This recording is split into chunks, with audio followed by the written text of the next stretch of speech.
Hey guys, alright? Welcome everyone. Our enigmatic story begins in Paris in the year 2016, where Agents H and High T arrive in style. The two walk to the base of the Eiffel Tower, then take the elevator and scan the perimeter. They spot two clumsy lovers in the midst of a proposal but interrupt them nonetheless. They say they are from tower security and that some aliens called Hive are going to eat them from the inside out. They do not understand, but H pulls out the neuralizer and wipes their memories. They are then taken to the exit by the elevator. The two agents prepare for combat, but an explosion from the sky throws H far away. Fortunately, he lands on the lovers' elevator and neuralizes them once again. He grabs onto another elevator and makes his way back up, and then they slowly approach a secret chamber. Light enters the room, then a monster with tentacles tries to emerge. They immediately start shooting at the creature. The scene changes to the year 1996. We are now in a suburban house in Brooklyn, where a little girl is sleeping peacefully while her parents are watching TV at night. That is until a noise interrupts them. Harold grabs a golf club and heads toward the source of the noise, but he is terrified and runs back to his wife.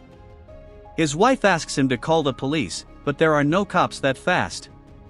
All this noise wakes the little girl, who sees through the window that her parents are talking to some guys in suits.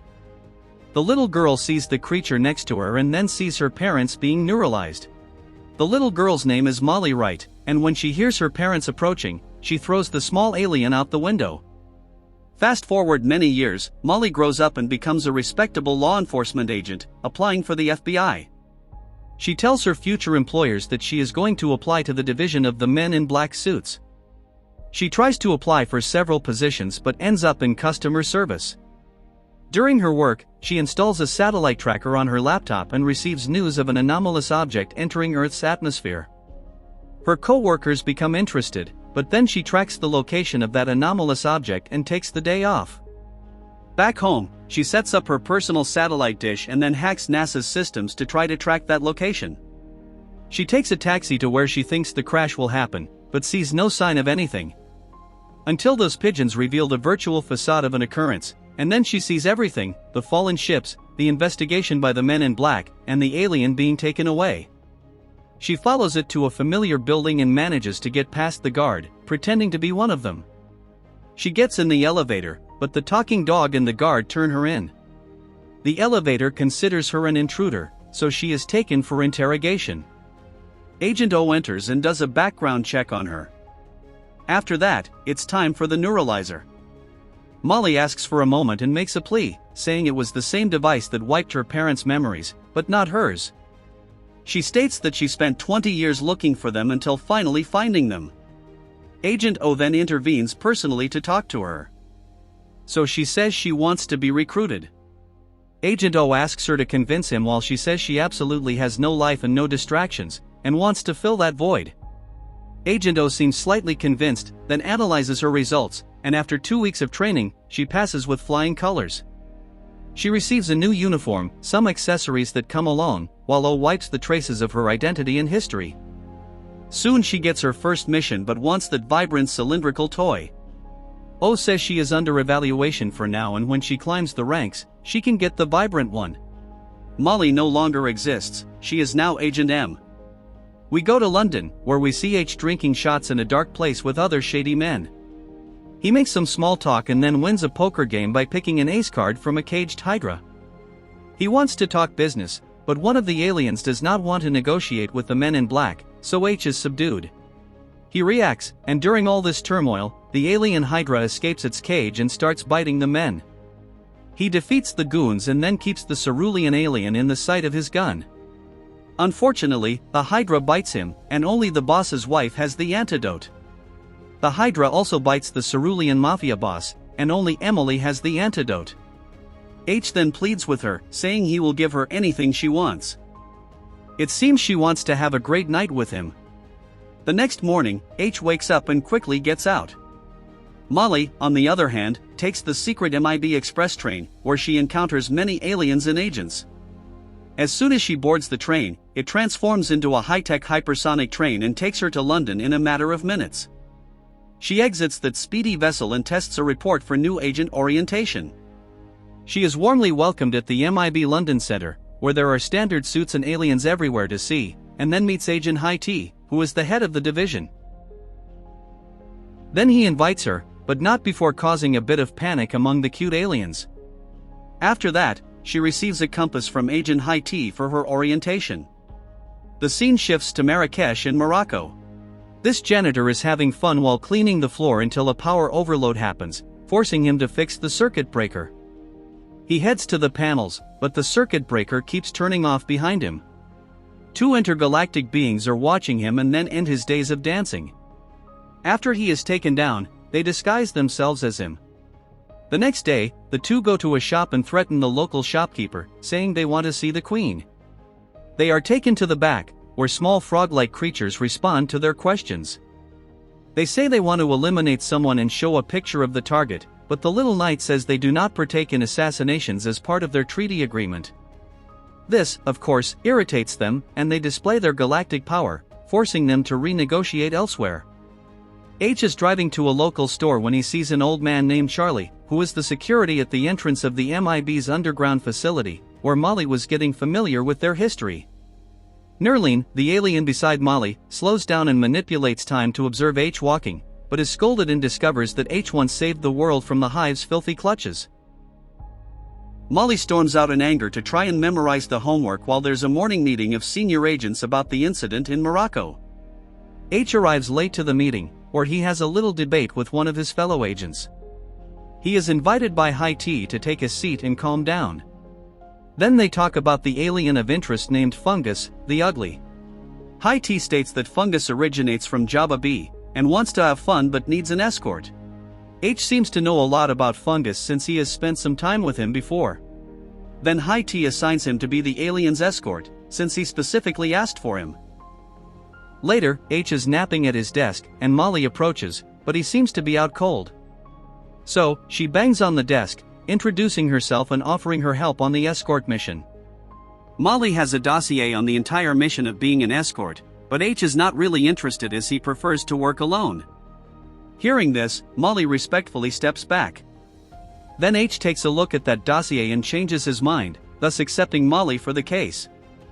Night falls, and Molly and H enter an alley that is the entrance to a club. H knows this place well, so they want to appear a bit more relaxed than professional and adjust their uniforms to blend in. Then they enter the back taxi, which is actually the secret entrance to the club. After this underground entrance, we see humans, aliens, loud music, alcohol, and bad decisions everywhere. H calls his friend Fungus, the Ugly. He introduces him, and they have a bit of an awkward start as Fungus tries to charm Molly in his local language. Of course, Molly understands him, but H misinterprets it as Fungus being a huge fan of Jabba B and its culture. H goes to get drinks while Fungus invites her to dance, but she has a little misunderstanding with H. She feels that H is selling her to Fungus and does not like being played. But H just wants to execute the mission correctly, as if they do not do it well, they could say goodbye to their planet. Suddenly, the two intergalactic beings are also at this club. Back to Fungus, he tells the duo that he is going home the next day. Fungus also says there is something important H needs to hear, but H prefers to dance. Suddenly, the intergalactic aliens seem to be having a lot of fun. Molly watches the two as Fungus tells H that he is the only person he can trust. One of the two intergalactic attackers releases a small particle that hits Fungus. He does not feel well after that. The two mongrels leave, but Fungus also needs to depart because he is not feeling well. After they drop him off in the car, they leave. H thinks it was just a rough night until Fungus's car explodes and throws him away. They rush to the accident and see the intergalactic beings approaching the scene.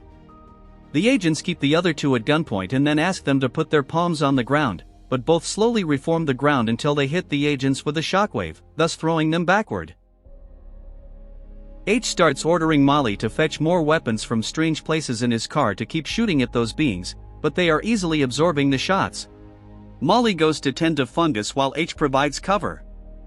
Fungus says that H has changed, so he tasks Molly with hiding a type of gem that can protect her and says that something is wrong with the agents. He then succumbs to his injuries, while H fires a missile that distorts these two beings enough for reinforcement to arrive, until the two vanish into thin air. H receives word of Fungus's death. Agent C then asks what happened and is surprised to find Molly there, as she is an agent in training. They cannot explain what happened and are then summoned to High T's office. He is conversing with the Jabba people and the superiors, and they say they literally want their heads in a diplomatic bag. C enters and provides High T with a forensic report. It seems the twins are a species called dyad, and their history is riddled with high mysteries.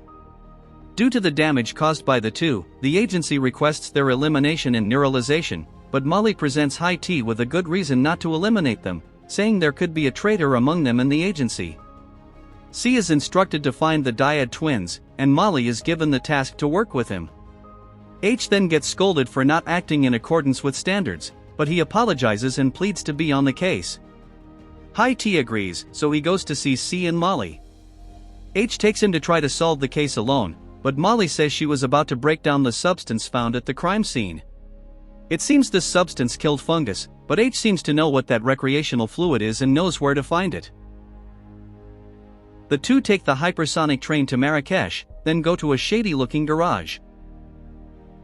H meets his old friend Nasser, who tells him to cover the bike, as alien technology needs to remain secret. We also meet Bassam, who is apparently Nasser's living alien beard. Now, Nasser and Bassam thought H would have a game interrupted by someone named Riza, and the word is splits. They talk about H's alien ex, who apparently is a good businesswoman but also a psychopath. H does not want them to interfere in his private life, and then they leave. Back at headquarters, C receives a video and sees Fungus delivering the gem to Molly. This intrigues him, thinking this could be significant. Back in Marrakesh, the dyad twins are back. Bassam and Nasser notice this, so they call for special help. Meanwhile, the agents arrive outside a shop and discover the shopkeeper has been brutally murdered. H and Molly go to the back and it appears that all those checkered aliens are dead. Until one of the little ones still alive opens fire, thinking it's another attack.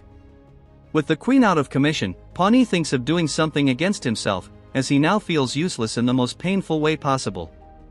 Fortunately, the two agents convince him not to go through with it. He agrees, and then immediately pledges loyalty to Molly. If Molly perishes before Pawnee, he vows to end his own life in the most brutal way, at least according to H. They leave with Pawnee in Molly's pocket, and speaking of pockets, she wanted to tell H about the gem she took from Fungus, but H already knows and has it, as he stole it from her pocket. The agency soon finds out, as they come to capture H. Agent C is the head of this whole operation. Then High T calls him for a private talk.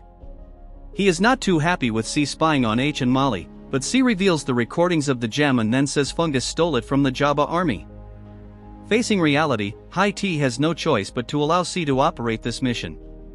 He also instructs C to bring the two traitors directly to him. From their point of view, Molly says Fungus was eliminated trying to protect the gem. Then, High T calls H on a secret line, telling them to get out of there and hinting that there might be a traitor in the corporation, specifically looking at Agent C. He returns the gem to Molly and then goes to draw the other agent's attention away from him. Molly, on the other hand, does not know she is being pursued by the dyad twins. They spot her from the roof while H enters Nasser's shop. He grabs the suspended bike and speeds through the streets as if riding a motorcycle. The dyad twins are right behind Molly, so she hides from sight. Too bad they are a powerful duo and nearly unbeatable. Fortunately, H is there to save his partner. She jumps on the bike and they soar high, then dive down, colliding into the local market. Molly asks H to just drive while neuralizing the trapped civilians. With many pursuers, H activates the vehicle's hyperdrive and escapes. Too bad they land on the long dunes of the desert and then Molly drops the gem in the sand, where she sees it starting to move. Suddenly, it transforms into a threatening-looking weapon, which becomes even more dangerous when Molly discovers it has a super-compressed star as its core. H tells Molly to shoot, and when she prepares to do so adjusting to the lowest setting, it essentially creates a second Grand Canyon in the desert. The tensions are rising at the MIB headquarters as a little discussion occurs between C and High T. Then we return to the desert, where it seems the stellar weapon has transformed back into a gem, and H asks why Fungus gave it to Molly. At first, she stalls, but eventually reveals that Fungus no longer trusted him because he felt that he had changed. They have an argument, but then Bassam comes out of the water bottle they drank from and steals the gem, flying away. Agent H knows where the alien is going to sell that gem, saying it is to the deadliest arms dealer in the galaxy, who happens to be his ex-girlfriend. Once they repair the flying bike, they head to Naples. Music. This is where his ex lives in a fortified fortress. H approaches the fortress with a gesture of surrender and meets Luca, a furry alien bodyguard. This lady is Riza Stavros, the infamous arms dealer and H's old flame.